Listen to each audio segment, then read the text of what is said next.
Hola amigos de Entre Tejas, bienvenidos.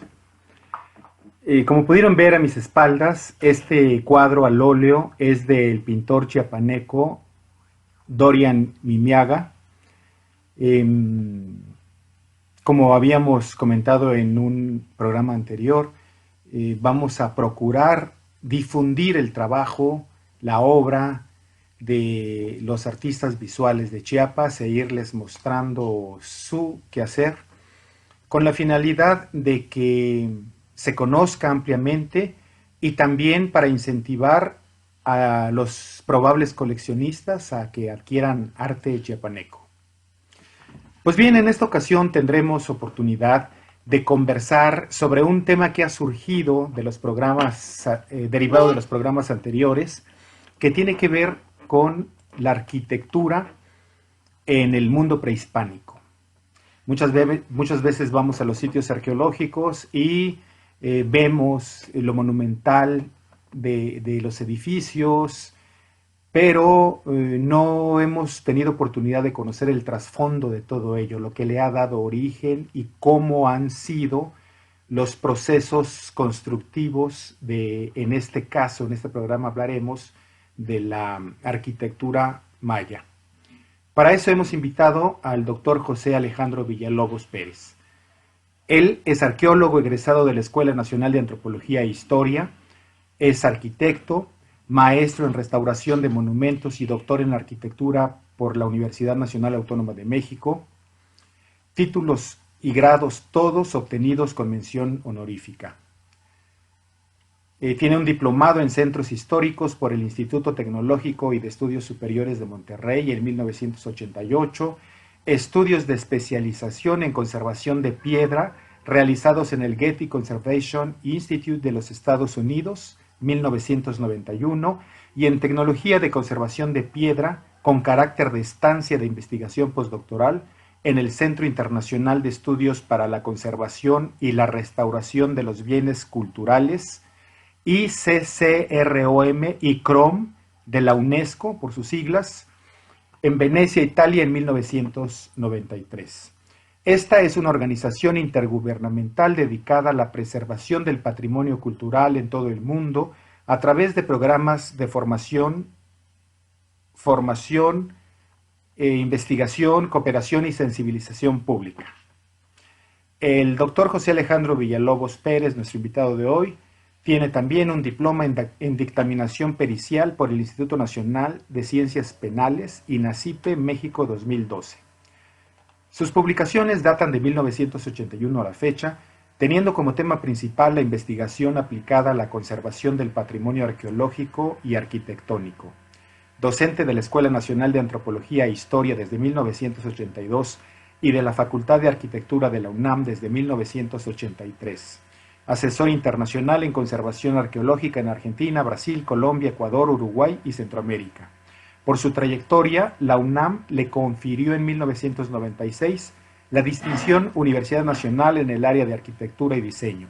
En mayo de 2008 le fue otorgada su primera medalla al mérito universitario y en septiembre de 2012 obtuvo el Premio Universidad Nacional en el área de Docencia en Humanidades. La Universidad Nacional le otorgó la segunda medalla al mérito universitario en 2018.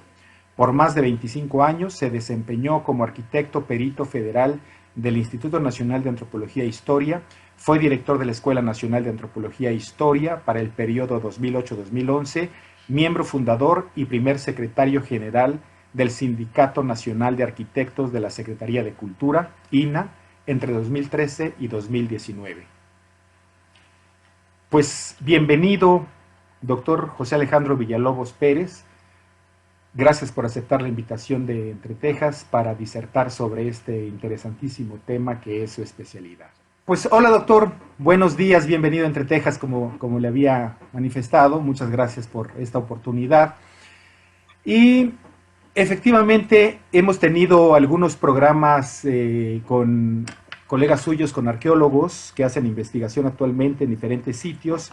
Y una de las cosas que me fue llamando la atención, sin duda, fue el asunto de la arquitectura. Cuando uno va a un sitio arqueológico, pues lo primero que aparece pues, es la arquitectura, ¿no? Muchas veces no vemos las inscripciones u otros detalles epigráficos que no conocemos. Pero en el aspecto de la arquitectura, ¿a qué se debe que haya existido esta manifestación cultural civilizatoria en el mundo, lo que conocemos como el mundo maya en esta región, y que tiene que ver obviamente con la arquitectura? ¿Por qué se da así la arquitectura? ¿Hay una relación entre ambas cosas? ¿Cuáles son esos factores que posibilitan como resultado la arquitectura que conocemos en el mundo maya? Bueno, gracias, Luis Armando, gracias por la invitación y por la oportunidad de dialogar sobre algo pues, que es nuestra pasión y que no a todo el mundo le interesa. Si está uno sumido en su trabajo cotidianamente y a veces se llega uno a preguntar, bueno, ¿para quién hago todo esto? ¿No? ¿Para qué hago todo esto? Y momentos como estos le dan sentido a mucho del trabajo que hacemos en la cotidianidad. Gracias por la invitación, gracias a su auditorio que nos escucha y nos ve. La pregunta es muy profunda al mismo tiempo que sencilla. La arquitectura es la indumentaria de la sociedad, es decir, es lo que le da vestido a la colectividad y por tanto, así como una navaja le da supervivencia a un individuo, una navaja de obsidiana en un contexto de relación con el entorno, le da posibilidades de supervivencia y luego de supremacía sobre ese entorno. La arquitectura le provee a la sociedad en la misma, vamos, en el mismo sentido, pero con diferente escala, la posibilidad de transitar de la supervivencia a la supremacía. Entonces, es tan sencillo como decirle, mire, Luis Armando, el espacio, que es la materia prima de la arquitectura, configura un artefacto de escala colectiva. Es decir, así como la navajilla es al individuo, la vasija es a la casa, el fogón es un artefacto finalmente, porque no es un ecofacto. El fogón como tal, el fuego es un ecofacto, el agua es un ecofacto, la piedra es un ecofacto, el espacio es un ecofacto. Pero contener el espacio para darle función, esa es una acción artefactual que en la escala colectiva la hemos llamado arquitectura. Esta discusión que la tuve ya van a ser 30 años, con la tesis doctoral, pues me ganó la expulsión y excomunión de los grandes consejos de arquitectos, ¿no? Porque si la arquitectura es la materialización de la espiritualidad humana, es un arte liberal, como sostienen muchos de mis colegas arquitectos, pues este cuate, este tal Villalobos, que se cree que vamos a reducir a la arquitectura a la calidad de un tepalcate de arqueólogo. Así fue, y lamenté las sentencias, pero celebré la herejía. Es más, sigo celebrando la herejía. Es decir, la ciudad es un artefacto de escala colectiva, conformado por un sistema complejo de edificios que al interior son, a su vez, sistemas complejos que cumplen la función de contener personas. Primero, contener un espacio que funcionalizado le da sentido a la relación entre los individuos y a la contención de su vida cotidiana y de su vida significativa. Es decir, contiene los rituales de las personas, el ritual de todos los días, o el ritual de la cosecha, el ritual de la siembra, el ritual del solsticio, ¿no? Ahora que hay mucho arqueastrónomo en el panorama, ¿no? La ciudad tiene ese sentido y la arquitectura también. Claro. Pues bueno, el caso suyo es que es arqueólogo, es arquitecto, por eso nos atrevemos a hacer estas preguntas. Arqueólogo, en el caso de los mayas, la vegetación, la selva, el suelo kárstico, eh, estoy pensando en este momento en las civilizaciones que crecieron a la orilla de los ríos, Babilonia, Egipto.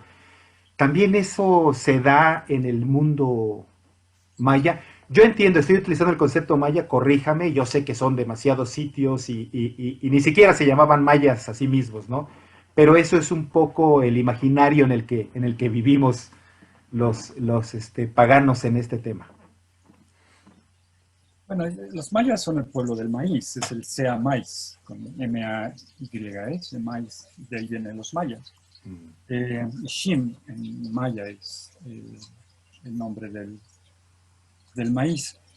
Eh, la zona maya está configurada por varios componentes al interior geográficos, naturalmente de relieve y ecológicos, es decir, de comunidades vegetales y de configuraciones físicas, geológicas, cuyos sustratos varían entre los sílices o las rocas sólidas, cuyas elevaciones son el producto de la deriva continental, que genera una columna vertebral a lo largo y en paralelo de la costa del Pacífico, que va desde pues, las inmediaciones de la frontera con el estado de Chiapas, en Guatemala, hasta prácticamente pues, dispersarse en la Sierra Maestra de El Salvador, Honduras y Nicaragua.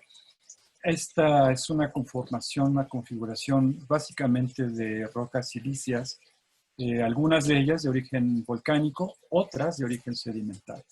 Entonces, esta gran franja que conforma esta, decíamos, columna vertebral, eh, genera una contención al otro componente geográfico en el norte de la península, que va desde el Petén, más o menos del departamento del Petén, hacia la región media del Usumacinta, hacia la zona de las tierras bajas noroccidentales, con Palenque, Comalcalco, las desembocaduras del río Usumacinta y del río Grijalva, hasta pues prácticamente la ría Lagartos, Laguna de Cerros, allá en la punta de la península de Yucatán, con una configuración kárstica, justamente, que es una plataforma continental resultado de la acumulación de millones de años de pólipos marinos, de corales y de arrecifes, que se han ido sobreponiendo hasta configurar una plataforma continental cuyas peculiaridades constituyen el estímulo que los mayas supieron remontar para convertir a este espacio en su hábitat eh, cotidiano, digamos. Eh, la superficie kárstica es impermeable de acuerdo con la dureza y densidad de los materiales. Es impermeable muy al sur, puede contener extensiones de agua. Lo podemos ver en el lago Petén Itzá, lo podemos ver en los cauces del Usumacinta, donde va, digamos, cortando la roca caliza, pero va en una trayectoria con una lámina de agua muy caudalosa. El Usumacinta es el más caudaloso de los ríos de nuestro país, y va, digamos, dibujando en el estrato geológico esta conformación de sobreposiciones de caliza orgánica hasta pues, llegar a su desembocadura. Al norte del Petén, la consistencia de la roca es menos densa y ya no es capaz de contener mantos o cuerpos de agua o ríos. Y la pregunta eterna, ¿no? Bueno, ¿y el río de la Candelaria qué?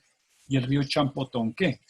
Bueno, el río Champotón en realidad es una ría, no es un cauce que lleve corriente, es una suerte de brazo de mar que se mezcla con el agua dulce. Y el río de la Candelaria, por supuesto, es el último de los componentes hacia las tierras bajas noroccidentales de esta contención superficial del agua o de esta impermeabilidad de la superficie kárstica. De la frontera con Guatemala, en el estado de Campeche, a Quintana Roo, hasta Yucatán, la densidad de la roca lo que produce es esta filtración del agua superficial que al encontrar en el sustrato una, una capa impermeable se contiene y puede permanecer por millones de años.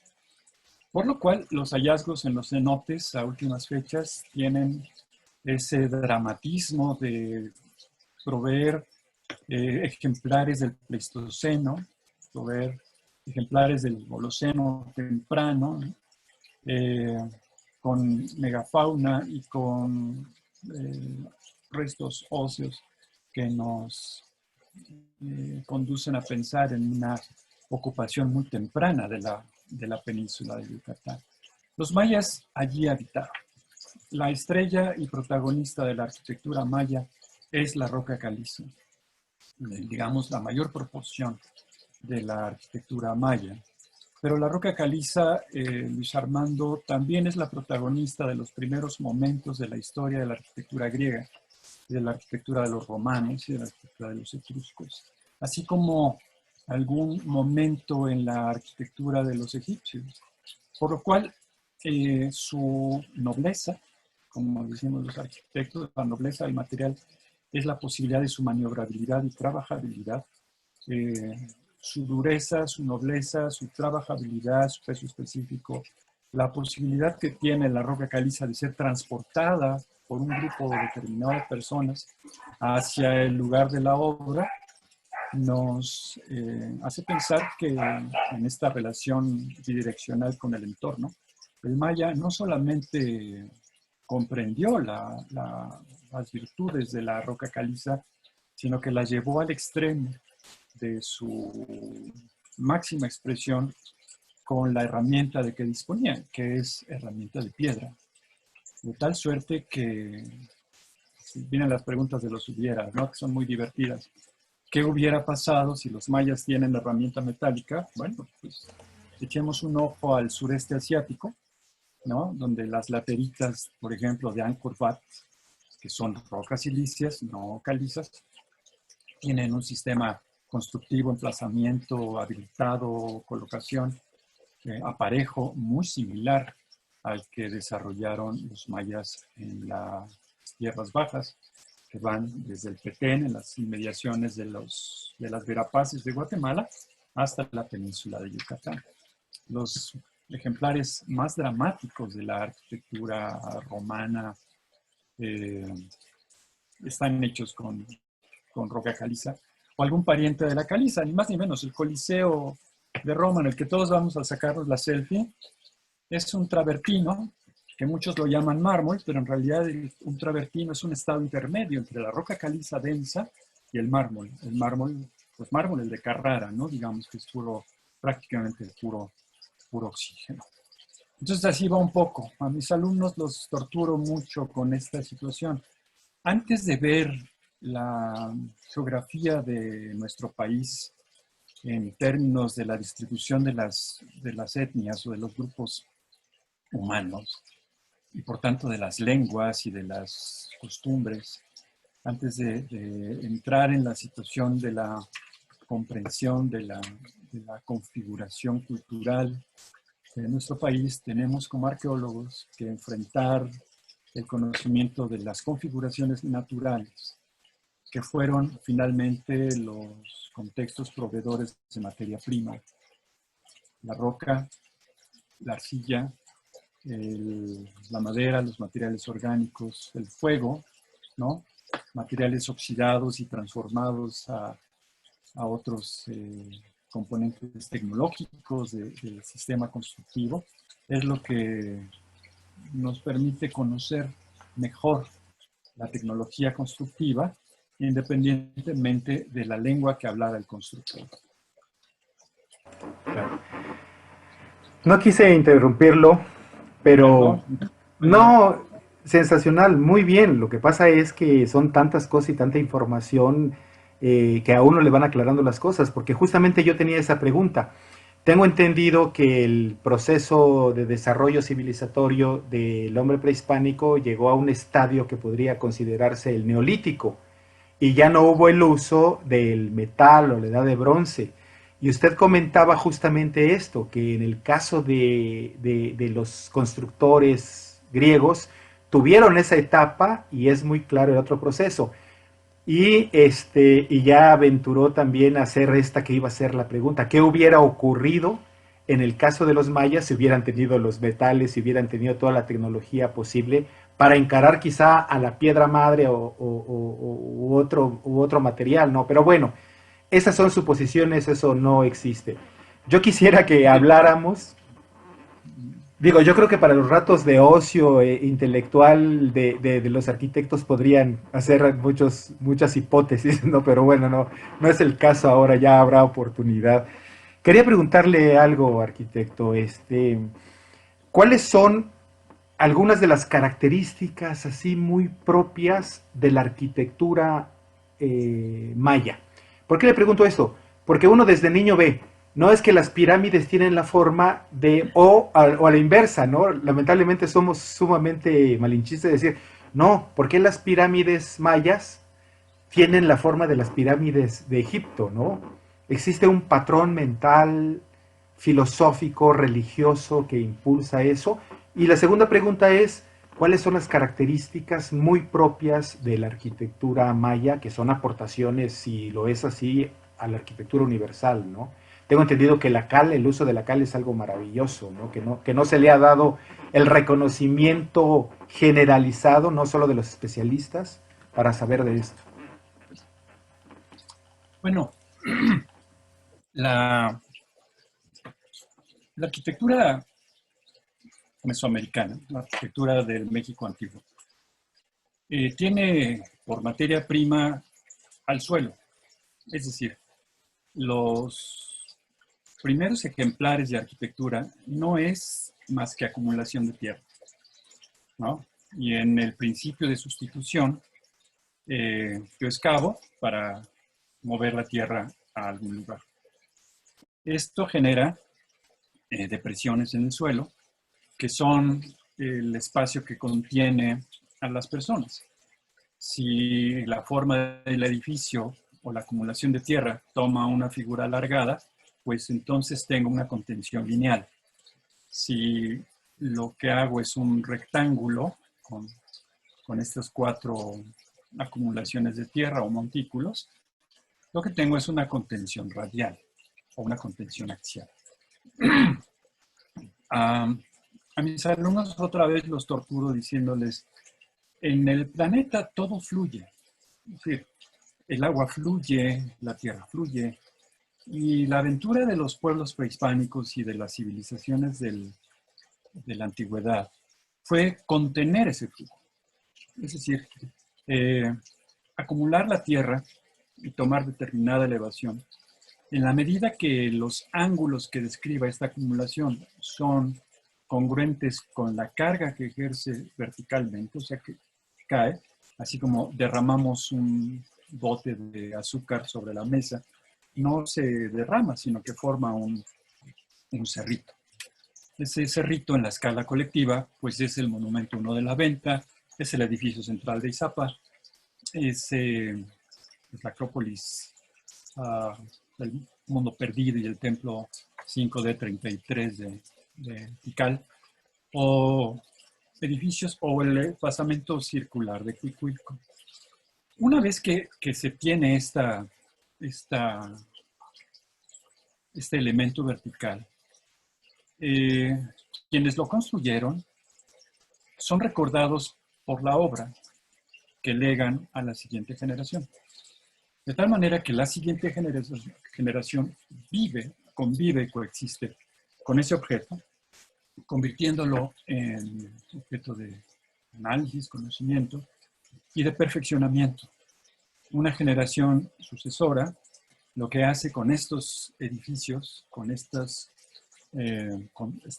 tierras allí depositadas, es que se lanza a la aventura de contenerlo y surgen las corazas de piedra, que en el centro de México fueron de roca basáltica, como en el caso de Cuicuilco, o en el caso de Izapa, ¿no? Las contenciones fueron hechas con canto rodado, como ocurre también en Chiapa de Corzo.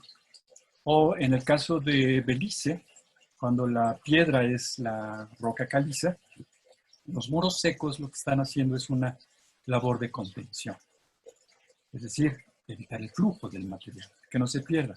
Y con ello, preservar el objeto para memoria de los sucesores. Es decir, empieza a adquirir un nivel de comprensión patrimonial porque es un legado de una a otra generación.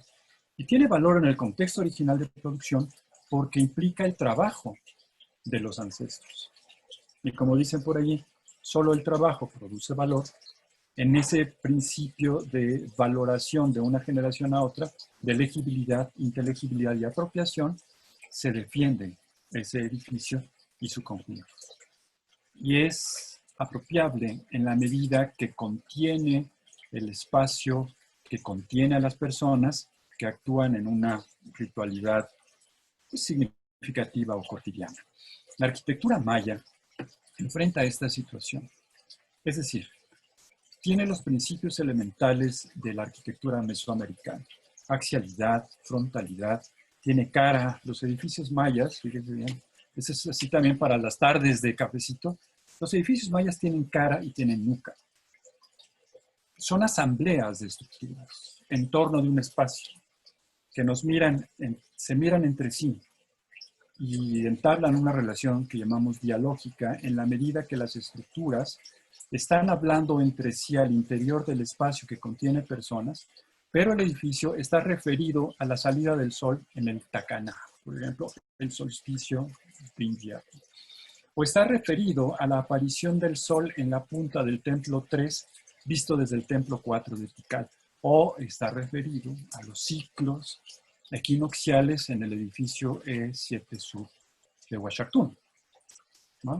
O aparece Kukulcán descendiendo por la alfarda del edificio de Chichén Itzá.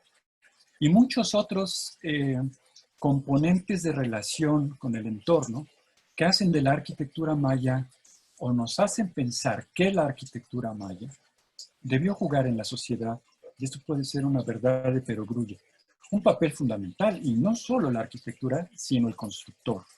El constructor que es a la vez geómetra, que es a la vez astrónomo, que es a la vez un coordinador de organización casi militar de las huestes de constructores que pudieron elevar en un corto tiempo, al grado que la leyenda se lo atribuye a un acto mágico, el edificio del adivino en Uxmal, por ejemplo, ¿no? Referido por las consejas y las crónicas de los Xiu, que fueron los últimos habitantes. Se le llama del adivino porque apareció de un día para otro, de acuerdo con la leyenda. A lo mejor no se sabe mucho cómo fue ese procedimiento, pero lo que sí podemos saber es que la organización del trabajo debió ser tal que fue posible hacerlo en un periodo tan breve que se perdió memoria de ese hecho.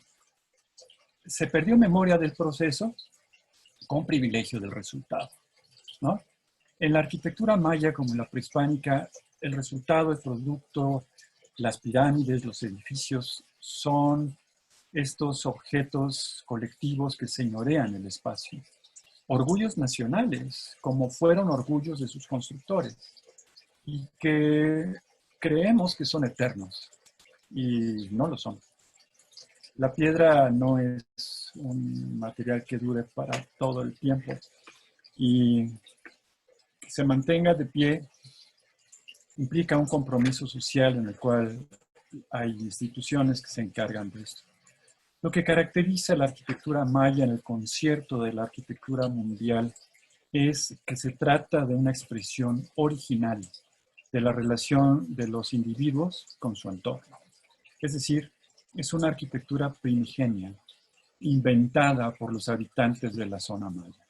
No hay civilización o cultura alguna de este planeta que haya influenciado las formas arquitectónicas de los mayas. Cuando digo esto, entonces, entonces de otro planeta. Porque es muy divertido estar pensando en el astronauta y estas cosas, que sabemos que son estas verdades chiquitas que nos satisfacen y que nos resultan a los especialistas sumamente jocosas, pero peligrosas al mismo tiempo, porque satisfacen la cada vez más escasa curiosidad de las personas por querer saber. Y esto es el enemigo mortal de quienes trabajamos en la investigación, que buscamos dar a conocer los procesos de construcción del conocimiento, cuando a las personas lo que les interesa es si En fin, si van a cobrar la entrada a la zona arqueológica o lo van a dejar sacar. Eso es un territorio muy rudo que tenemos que enfrentar de la educación patrimonial. Pero de las arquitecturas de Mesoamérica, la maya es la más parecida a la arquitectura occidental porque privilegia el espacio interior. No es solamente una arquitectura de espacio externo, de contención de grandes multitudes, como Teotihuacán. Teotihuacán que avasalla el campo visual, ¿no? La Plaza de la Luna, pues, esa asamblea de edificios que nos miran, ¿no? De frente, todos hacia el centro, que en este caso es la persona. El homocentrismo teotihuacano es muy interesante en la construcción de los derroteros urbanos y arquitectónicos. Pero los mayas no, el maya es más delicado. El maya es más selvático.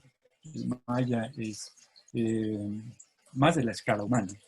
Los edificios de gran escala se cesa su edificación para el año 870-920 de la era cristiana en la caída del clásico tardío y se opta por villas y por centros o núcleos urbanos de menor escala, como que se regresa a la arquitectura doméstica y de relación visual.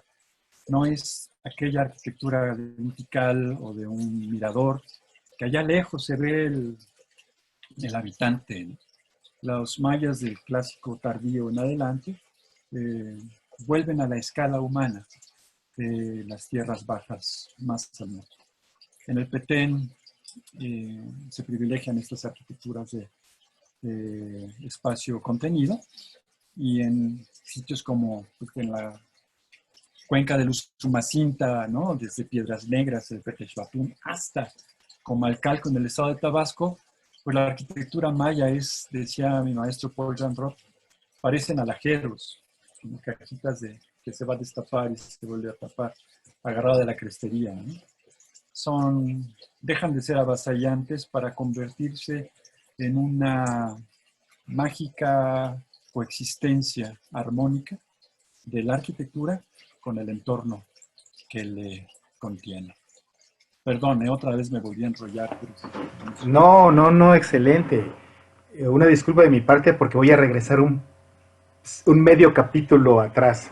Es que me pareció fascinante la descripción que hizo del arquitecto maya o prehispánico, en el sentido de que era un individuo que tenía en consideración cuestiones astronómicas, de urbanismo, todo, bueno, y ser el capitán de una cuadrilla de constructores, en fin, todo eso.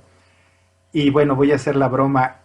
Y no se tortura actualmente en la academia a los arquitectos en el sentido de que tendrían que tener una formación cultural universal más sólida, más profunda, eh, pues para comprender todo esto, ¿no? Y el entorno actual. Y por ahí va, aprovecho dos preguntas más. ¿Aparece la figura que era tan destacada del arquitecto en el mundo maya? ¿Aparece epigráficamente? ¿Aparece en algunas figuras? ¿Tenemos datos de algunos grandes arquitectos? ¿O se atribuye únicamente a los gobernantes semidioses? No, bueno, esta pregunta última, en más de un congreso he intervenido diciendo que yo no sé nada de epigrafía maya, ahora también que está de moda, ¿no? Porque los constructores muchas veces somos analfabetas y somos los que menos aparecemos en la historia. A veces nos dejan poner la placa en el edificio, pero luego el edificio nos da vergüenza y vamos una noche y la quitamos. Porque son pecadillos de juventud. Es broma, ¿eh? El asunto es muy, muy complejo porque tiene que ver con las formas de resolver el hábitat cotidiano en nuestros días. Tiene que ver con la transitoriedad del uso del espacio. Cuando las casas son ya casi desechables también, ¿no? Cuando hay una despersonificación del espacio, cuando mis alumnos llegan a casa y dicen, ay, doctor, usted es maximalista, ¿no? es que mis alumnos son minimalistas y entonces tienen lo elemental, lo necesario, y lo que no tienen allí de libros o de información, pues abren su compu y el mundo se les abre. En una electrodependencia absoluta. Hay un apagón y se quieren morir. Entonces, la formación de los arquitectos en la actualidad, se lo comento, Luis Armando, porque he trabajado planes de estudios de licenciatura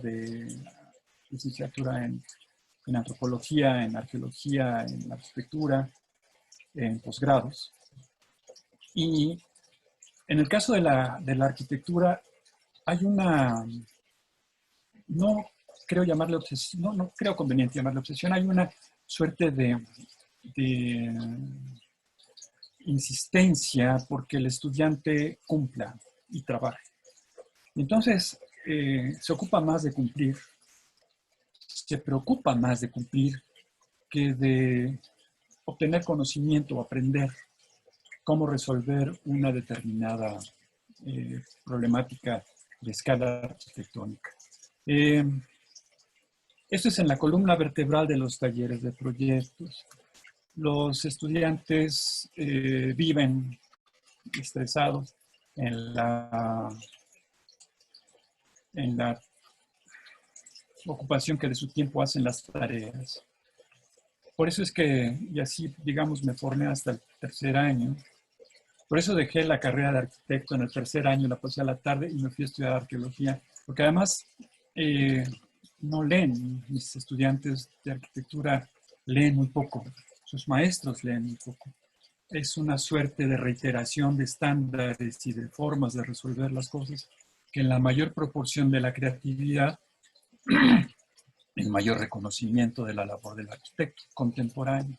Los temas de la arquitectura prehispánica resultan atractivos en la medida que podemos con nuestros estudiantes compartirles la experiencia de la arquitectura original. Es decir, aquella que está directamente vinculada con el entorno y con los fenómenos naturales. Esto nos ha dado por resultado una generación de arquitectos muy interesante. Y yo creo que en un plazo no mayor de unos 10 o 15 años, estos jóvenes arquitectos ocuparán el espacio de la producción de vivienda alternativa con vínculo a la sustentabilidad o sostenibilidad de las propuestas arquitectónicas. ¿Por qué? Porque, pues, qué mejor ejemplo que la Casa Maya, que es sostenible, sustentable, resiliente. Ahora, también términos que están muy en el día a día. Si hoy, en este momento, mientras hablamos, alguien en la zona maya está haciendo una casa maya como se hizo en el preclásico, ¿no? Como las casas que excavan mis colegas en sus sitios arqueológicos con estos postes, horcones y plataformas de contención. Se siguen haciendo, Moctul, Ticul, Uxcuchcap, por allá en Peto, ¿no? En la región de Quintana Roo. Así, la sostenibilidad está dada por el hecho mismo de la persistencia de los ejemplares arquitectónicos. Esa es la cátedra de la arquitectura contemporánea mexicana. Y naturalmente, con base en esto, ha sido posible que algunos arquitectos alcancen la fama que les caracteriza de cara al concierto de la arquitectura internacional. Entonces, la prehispánica y particularmente la maya es una arquitectura que nos da elementos de reflexión para encontrar en la relación del individuo y el entorno elementos de contribución a la creatividad para la producción de arquitectura contemporánea. Eso creo. Y no sé si contesté. Sí, por supuesto, porque justamente lo que yo quería comentar es esto y hacer un poco el contraste. Es decir, escuchamos de sus palabras el tema de que cómo se iniciaba un gran edificio, cómo la siguiente generación iba enriqueciéndolo, iba acorazándolo, cubriéndolo, embelleciéndolo. Y de inmediato mi referente fue la actividad actual. Es decir, hay que tirar ese edificio porque es anacrónico en una ciudad, ¿no? y vamos a levantar departamentos, o digo, yo entiendo las necesidades actuales de espacio, de habitacionales y todo, pero sí cambia un poquito este concepto con respecto a los tiempos. Ahora todo es tan veloz y todo que el concepto es diferente, pero sí me preocupa un poco que por lo menos haya esa formación humanística en los arquitectos que están más cerca de un trabajo artístico, que esa es su profesión, ¿no? Pero pensé que lo tenían un poquito perdido de vista y aducía un poco a su experiencia No, no, académica, ¿no? no, por Muy bien. fortuna. Sí, No, la ahora, arquitectura es una de las humanidades, es un área de las humanidades en la frontera con la tecnología, con la innovación tecnológica y con el pensamiento reflexivo. Perdón. sí, claro. Arquitecto, en algunas ocasiones en estas charlas de café yo me atrevo a comentar, discrepando de otras personas que dicen, no, a mí me hubiera gustado, o a mí me hubiera gustado estar en la corte de Luis XV, me hubiera gustado estar en el mejor momento de los mayas, o en fin, ¿no? Y yo siempre digo, bueno, ¿en qué condiciones? Pero en la actualidad tenemos la gran ventaja de la tecnología, del conocimiento del pasado accesible. Es decir, yo considero que vivimos en el mejor de los tiempos posibles en muchos sentidos, ¿no? Tecnología, médica, traslado, comunicación, en fin, todo. Pero mi pregunta es, ¿cómo relacionar el mundo de los mayas, por ejemplo, los grandes edificios y los conjuntos habitacionales de ellos en ese momento para resolver el asunto humano y en la actualidad que tenemos pues el sinónimo de ello que serían los equivalentes, los grandes edificios que tenemos en Reforma y por otro lado pues nuestras unidades habitacionales y todo, ¿no? ¿Ha hecho un ejercicio usted de qué momento tiene mejores condiciones el individuo para vivir? En términos de arquitectura, por supuesto. Sí, la arquitectura maya de los grandes núcleos urbanos, pensemos en Tikal, pensemos en Palenque, que es un núcleo urbano de una inversión de trabajo importante, de no tiene los despliegues de monumentalidad que tiene Tikal, o la acumulación de un Toniná, que es edificación sobre edificación sobre edificación, una generación que se sucede sobre la otra y va ocluyendo y hasta que hace un Danta en el Mirador, o hace un búho o el edificio 2 de Calakmul, o la gran acrópolis de Toniná. Eh, la inversión del trabajo en las estructuras que dan cuenta y guardan memoria de la generación de constructores a la sucesora o subsecuente, es un componente que demanda el estudio etnológico y antropológico de objetos arqueológicos, ¿no? Por eso es que la arqueología es una parte importante de la antropología, no de la historia, porque el testimonio, el documento es el edificio, porque el testimonio o el documento es la vasija y el contexto donde está la vasija y la relación funcional que guarda la vasija en el contexto del hallazgo, en el contexto sistémico, en el contexto arqueológico, si es una ofrenda en el entierro, etc. Las personas en la época prehispánica y particularmente en el mundo maya viven en la periferia. Quienes acuden al centro en una condición centrípeta, ¿no? Acuden al centro, llevan a cabo sus tareas y luego regresan a a sus viviendas.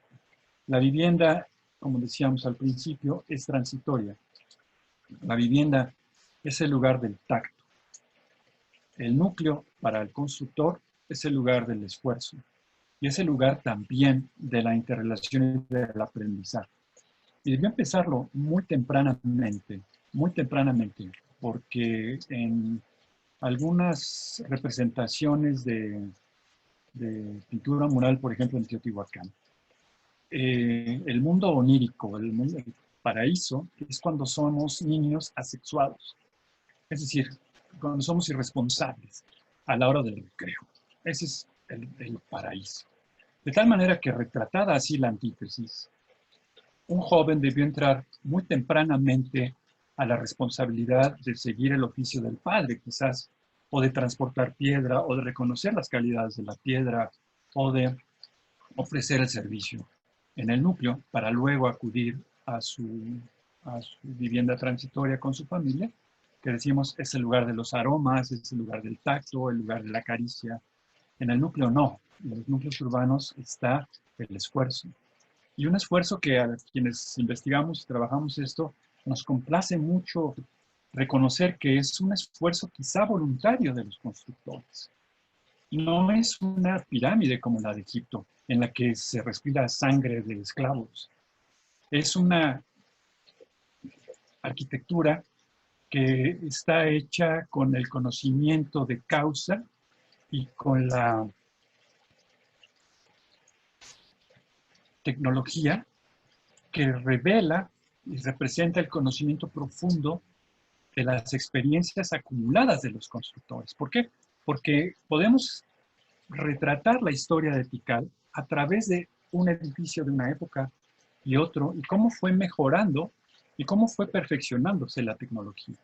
Palenque es muy claro, del edificio olvidado al Templo del Sol, en el Grupo del Sol, del lado oriente, perdón, sí, oriente del sitio, podemos ver los momentos, los distintos momentos por los cuales la arquitectura de Palenque transita de ser un desafío a la gravedad, ¿no?, a ser un portento de edificios que coexistieron en armonía con el entorno a la fecha. Entonces, esta situación de la relación núcleo-periferia es uno de los temas que mis colegas arqueólogos trabajan prodigiosamente. Quienes trabajan temas de patrón de asentamiento, quienes trabajan temas de áreas periféricas, que llaman los gringos, perdón, los norteamericanos, el hinterland famoso, ¿no? En donde no son ciudades aisladas, sino son sistemas de ciudades. A mis alumnos les digo que la zona maya es un mar de verdor. Y en un mar, la opción de asentamiento es con islas. En el mar de verdor, las islas son estos núcleos urbanos que son interconectados a través de caminos.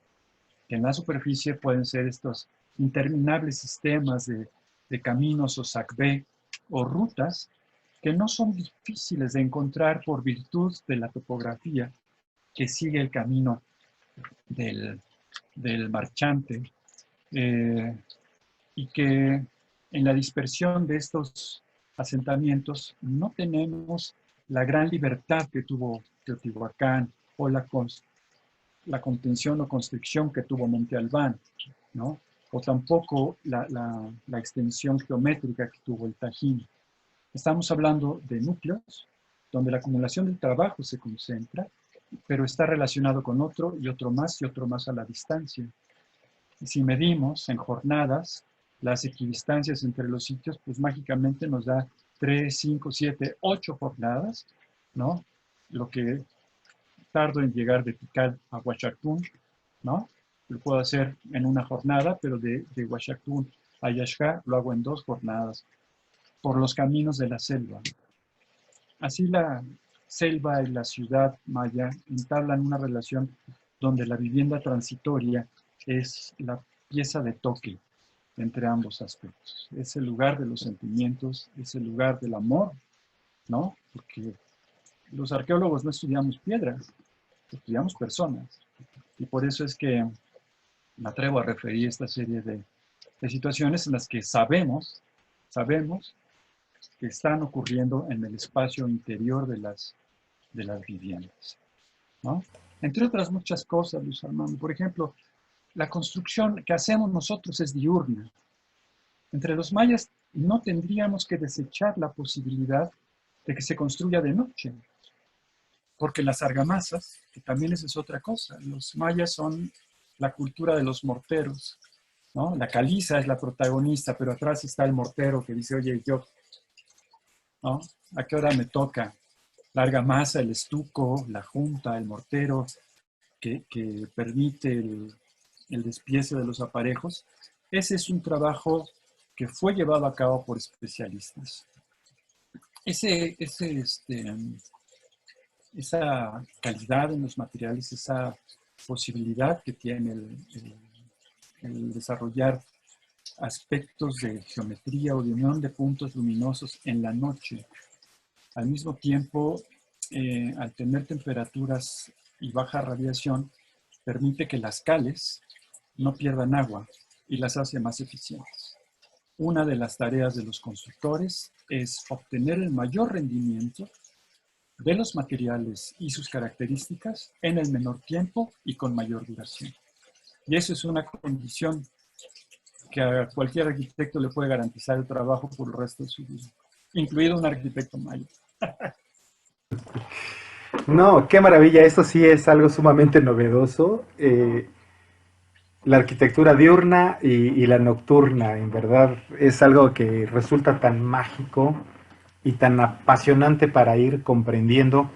Pero lo que me queda, la sensación que me queda, doctor Villalobos, es que había tal armonía, tal capacidad de convivir, ser parte del entorno, del medio ambiente, estar regido por él para la arquitectura y para su vida diaria. Por ejemplo, el tema que acaba de mencionar de los caminos. Es decir, uno siempre piensa en los estudios que, bueno, Roma fue lo que fue gracias a sus grandes vías, ¿no? La vía Apia, la vía Adriana, en fin, pero en el mundo de la selva y de los mayas, quienes no conocemos, pues nos quedamos pensando que esos pueblos vivían encerrados en Bonampak, en Yaxchilán, en Palenque, y no pensamos en estas satélites o áreas de influencia que había y esos vasos comunicantes de ideas, de tecnología, de riqueza, de comida, ¿no? Qué maravilla. Entonces eso como que confirma un poco esta idea de la armonía también en la arquitectura, que es un reflejo del individuo en su entorno, un equilibrio ecológico fundamental, ¿no? Que fue eh, muy bien aprovechado por los arquitectos y que ahora los arqueólogos, como el caso suyo, y arquitectos tienen que desentrañar, que no es tan fácil, pero es apasionante el tema. Efectivamente, la posibilidad que da la arqueología es acercarnos a la vida cotidiana y significativa de los antiguos habitantes de nuestra latitud. En un país con una arqueología de Estado, que es muy diferente a otros países donde la arqueología es una actividad científica y que no persigue el resguardo de los bienes patrimoniales, tanto como el conocimiento científico del devenir de la humanidad. En Europa, la arqueología a últimas fechas ha desentrañado hallazgos muy, muy importantes que van y pues llenan los journals, llenan los museos locales y los sitios se abandonan, ¿no? O son cerrados, como en los casos de pinturas rupestres en el norte de España, para ser preservados o resguardados. Entonces, en México, la posibilidad que tenemos es que el trabajo de registro arqueológico y el trabajo de salvamento provee constantemente de nuevos elementos para la construcción del discurso de explicación histórica del devenir de las poblaciones originales, ¿no? Prehispánicas en este caso. Y esto bajo el resguardo del Estado, por mandato de ley federal. Y eso hace de la arqueología mexicana una arqueología, si no única en el mundo, de las más peculiares. Colegas de otras naciones, con cierto, no sarcasmo, pero con cierta reserva, dicen, bueno, es que ustedes creen que están estudiando a sus ancestros, ¿no? Y esa es una situación, una peculiaridad de la arqueología mexicana. Nosotros, y nos complacen, además decirlo en las conferencias, cursos, Japón, Colombia, uno no tiene empacho en decir, mis ancestros tecpanecas de aquí, de Coyoacán, ¿no? Hicieron tal cosa y a los mexicas le tundieron así, o sea, a lo mejor si me hacen el DNA salgo sarraceno con Baturro del sur de España, yo qué sé. Eh, pero nos complace mucho. Esta, esta, este derrotero de la arqueología mexicana ha transitado por varios momentos en la historia de nuestro país en la construcción de un discurso de nacionalidad que sea válido para construir eh, la identificación objetiva de esos segmentos significativos de nuestra conciencia de identidad. En este sentido, creo, y sin temor al ridículo, creo que la arqueología de este país ha cumplido de sobra con la tarea de proveer elementos para esa construcción cultural de identidad. Lo que falta es la complicidad de la sociedad en el resguardo de los bienes patrimoniales que conforman el universo, Luis Armando, de los recursos intelectuales de este país. No solo el recurso patrimonial como la pirámide o como las chinampas de Xochimilco o el templo del Sol en Palenque o la tumba de Pacal, sino convertir en todo eso en un recurso intelectual que construya una conciencia de nación que nos ayude a ser más solidarios y que nos ayude a enfrentar la globalidad, intentando en lo posible ser mexicanos de primera y no aldeanos globales de octava. Hay personas que ahorran toda su vida o pagan su pensión en Europa por venir a ver el mundo maya. Y a veces los mexicanos, ¿no? No quiero decir los chiapanecos, pues tienen a Palenque a un tiro de piedra. Y a veces no van a ver a Palenque. O camaradas de Chiapas que no conocen Bonampak. Porque, Luis Armando, los mexicanos tenemos el patrimonio tan a la mano que por cotidiano lo pasamos desapercibido. Que por extraordinario que sea, nos cruza la frontera de lo ordinario. Pero luego nos molesta si alguien viene y estudia. ¿Y por qué hay un gringo en Chiapa de Corzo? ¿No? Bueno, porque son los que le están poniendo dinero a la exploración bajo la tutela del Consejo de Arqueología. Pero es esa situación en la que vale la pena que reflexionemos y que la arqueología y los bienes patrimoniales ancestrales de nuestro país juegan un papel de suma importancia, porque dotan de elementos para esa construcción de esa necesaria identidad, no de un localismo, regionalismo crítico como vacuna de globalidad, pero sí en un reconocimiento de lo auténticamente nuestro, que nos permita enfrentar el futuro con mayor solidez en nuestros pasos. Claro, me quedo con esa idea magnífica de la aportación intelectual que significa no solo ir a presenciar turísticamente los edificios maravillosos de los sitios arqueológicos.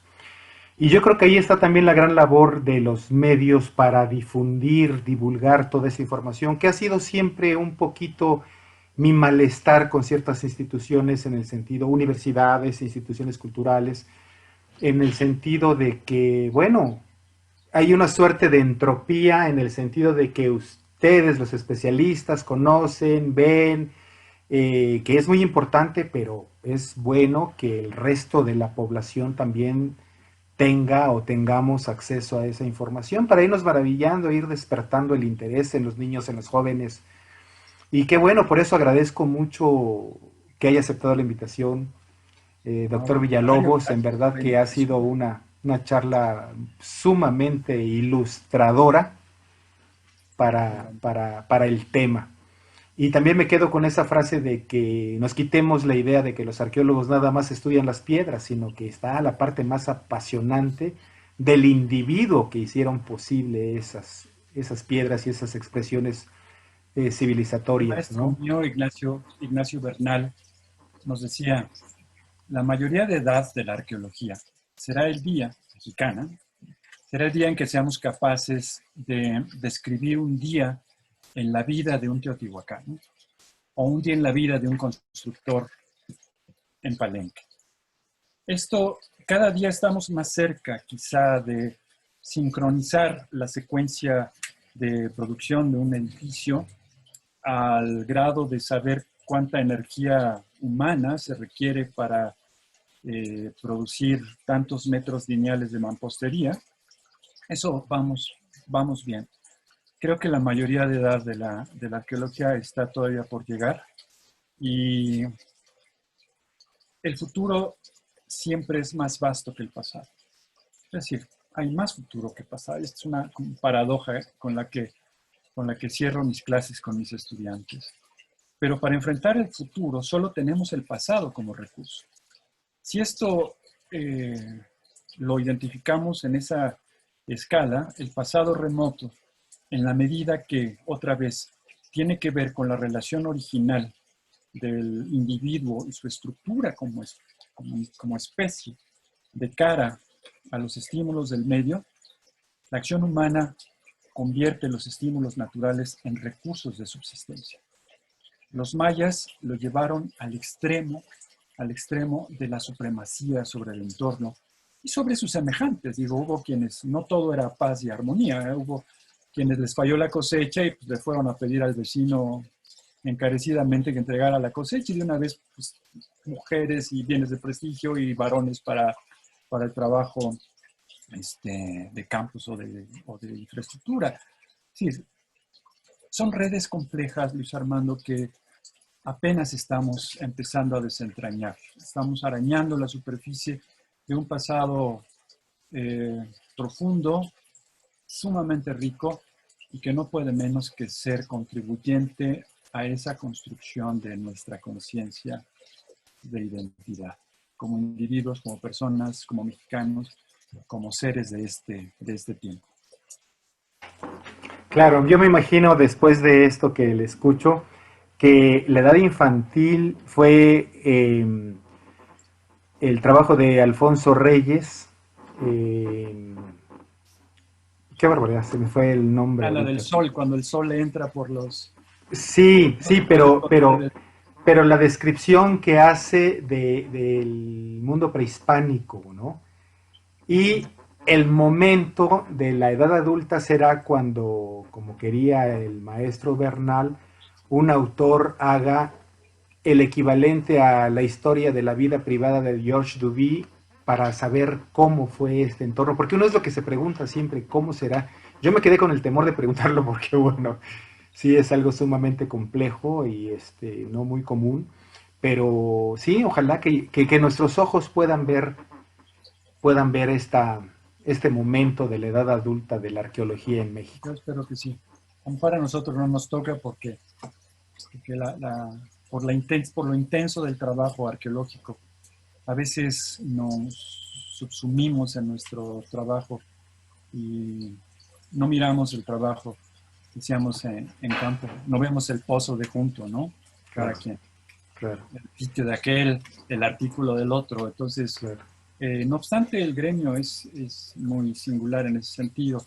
Hay una labor conjunta inobjetable, disciplinaria, que va hacia allá, va hacia la construcción de una madurez, a lo mejor una adolescencia, toda proporción guardada con una analogía en la vida de una persona, ¿no? Transitando de la niñez a la adolescencia, en fin.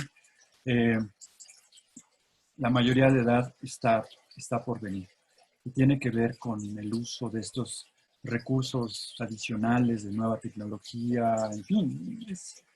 Yo creo que si no hubiera vivido estos momentos de la arqueología, lo hubiera lamentado mucho. Ver el tema de drones, el tema de LiDARs, el tema de aproximación satelital, prospección geofísica, donde ya este, es posible suponer lo que está abajo antes de meter una cucharilla. Eso es una serie de acciones contribuyentes al trabajo de investigación que nos va a llevar, esperemos, a ese feliz término de mayoría de edad en las próximas décadas. Claro. Ojalá que no hagamos en arqueología el viaje a la luna sin haber aprendido y conocido el interior del corazón humano, ¿no? Y que vengan No, las subsecuentes visiones de Anáhuac de Alfonso Reyes. sí, exactamente. Sí, así Pues es. Y la raza cósmica de Vasconcelos. sí, sí. Y Octavio Doctor Paz tiene Villalobos. contribuciones muy interesantes sobre Sí. lo dramático de la pirámide, de la montaña primordial, del elevar el elemento vertical sobre el horizonte acuático, el cuerpo de agua, del agua quieta, en fin. Son muchas visiones que confluyen en esta red compleja de, con la que nosotros pretendemos abordar el estudio de sociedades extintas. Son redes de redes complejas, todas ellas. Muchas gracias, Luis. Claro. Al contrario, muchas gracias, doctor Villalobos. Ya habrá oportunidad después a ver si platicamos un poco sobre el asunto de la educación y los planes de estudio de arquitectura y cuál es la situación en nuestro país. Que tenga un tiempecito, ya lo buscaremos. Con mucho gusto. Aquí estamos a la orden. Si es de los mayas, mejor. Muy bien, El otro gracias. tema siempre es delicado, ¿no? Tienen Sí, que ver las universidades, las asociaciones de universidades. Pero sí, con mucho gusto. Pues correcto. Armando, yo le agradezco de verdad la confianza, le agradezco a mi colega Rebeca el haberme sugerido como un interlocutor en este espacio y a Como un ustedes. valiosísimo interlocutor. Ya sus cartas credenciales ya estaban muy altas. Gracias, Un doctor placer. Muchos Villalobos. saludos a mis amigos chiapanecos de la universidad y de los centros de investigación, también a mis alumnos también de la UNICACH, ¿no? Pues por aquí lo esperamos pronto para que nos visite. Y muchas gracias a ustedes que nos acompañaron en este programa de Entre Tejas TV. Nos vemos a la siguiente.